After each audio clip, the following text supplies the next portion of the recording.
House Intel Committee, President Trump will be meeting with House Republicans this Tuesday to discuss immigration legislation. Meanwhile, there are two different bills being proposed, a moderate one written by House leadership and a more conservative one composed by House Judiciary Committee Chairman Bob Goodlatte. My next guest helped write that legislation. He is Congressman Michael McCaul of Texas, and he joins me right now. He's the chairman of the House Homeland Security Committee, a member of the House Foreign Relations Committee. And Mr. Chairman, it is a pleasure to see you. Thanks so much for joining us. Oh, Maria, thanks for having me. Can I first say, as a father of 5 children, happy Father's Day to all the dads out there. And happy Father's Day to you, Mr. Chairman. Thank you so much for joining us on this special day. Thank you for that. Thanks. What are you expecting on Tuesday when the president comes to Capitol Hill to look at these two bills and discuss these bills? Look, I've been working with the President of the United States and the administration. I talked to him, in fact, just yesterday. The president is fully committed to both of these bills.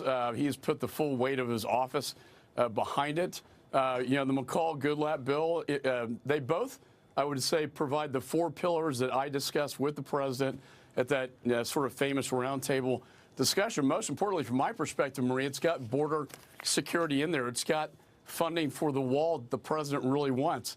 It's got the technology and boots on the ground.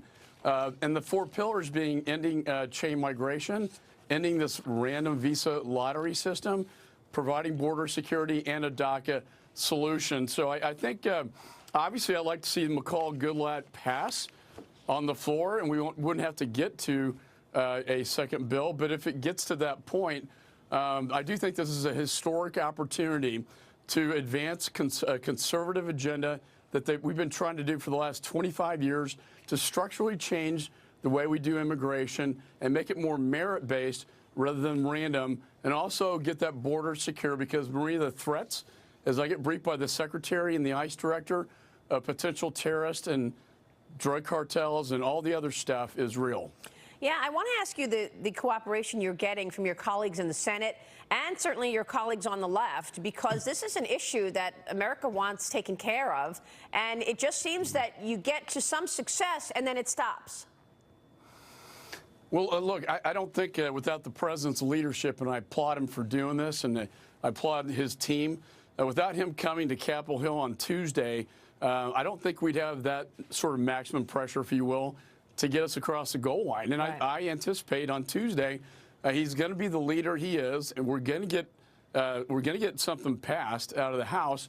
And to your point, what I do worry about is Mitch McConnell and the Senate, and right. What can they do? But I do think this is the beginning of the conversation. We won't get anything done if the House doesn't get its business done. Hold that thought, Mr. Chairman. More after this short break.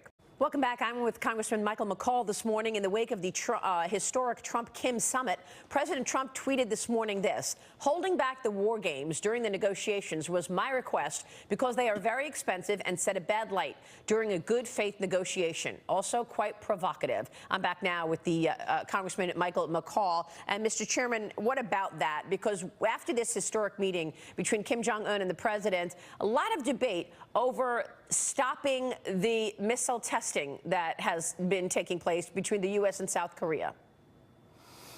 Yeah, I think the president and Secretary Mattis actually supports what the president said with respect to the war games in South Korea. And I think it was a good faith gesture based upon Kim Jong-un's agreement to stop nuclear testing, to destroy nuclear military facilities, and also the remains of our prisoner of war victims over there, to bring those remains back home to the United States. So this is, in my view, the maximum pressure campaign has been working. We're willing to snap back to that at any time. I think the difference between this and the Iran negotiations that Obama did was that he was not willing to walk away from the table. I think this president is. I met with the vice president. He said that the chemistry between the two is very positive.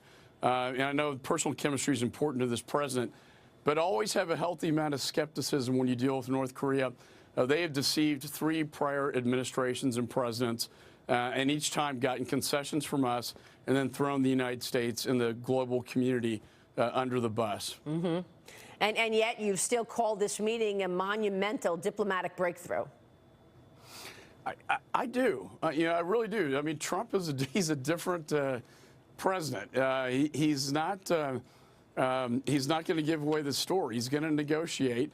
if anybody can get this thing done, and I'll admit it's a big challenge to do so, I think he's the man to do it. He's really negotiating out of strength through peace, like Reagan talked about, because of the sanctions that Congress and the administration put on them.